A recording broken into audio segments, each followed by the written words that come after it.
what we've seen from Michigan in their title run, what we saw last year from Ohio State, and what we're seeing now from both Indiana and Miami is a similar blueprint. That blueprint starts with a really firm foundation of your guys. So you've got to recruit well, and you've got to get your players in there. Now, I know some will say like, no, Indiana's all transfers. No. Sig brought them. They're his guys. So the foundation are his guys. Did they start at Indiana? No, they started at JMU. These guys are Sig's guys. So the foundation is his. And that's important. Because at Michigan, it was that way, and at Ohio State, it was that way as well when they won a national championship. Indiana, that's the same thing. Miami has done a great job in high school recruiting, so even though there's some transfers in there, the foundation are Miami guys, they're Cristobal guys. That's first and foremost. You need a foundation of your guys. You've got to hit in the portal in specific areas of need. I think that's very important. And then you've got to have a long-term mindset. Long-term mindset meaning this development that I was talking about in those last 3 goals, not only personally, but also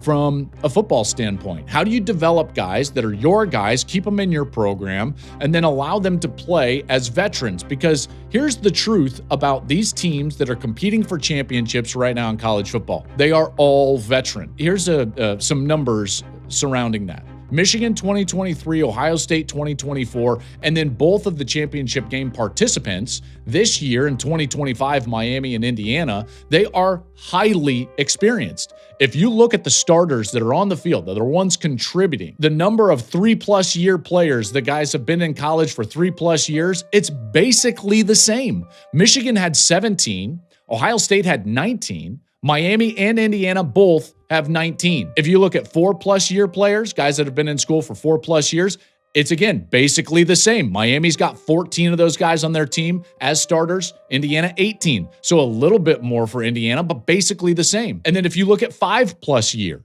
guys that have been in school for 5+ years, virtually even. Indiana 9, Miami 8. And that's amongst the starters, the guys that are going to be on the field. And those numbers are very much in line with what Ohio State was in 24, with what Michigan was in 23. Guys, we are seeing exactly what it takes to go compete, compete for and win a championship, and that is experience. Veteran players. Indiana and Miami are virtually identical when it comes to experience.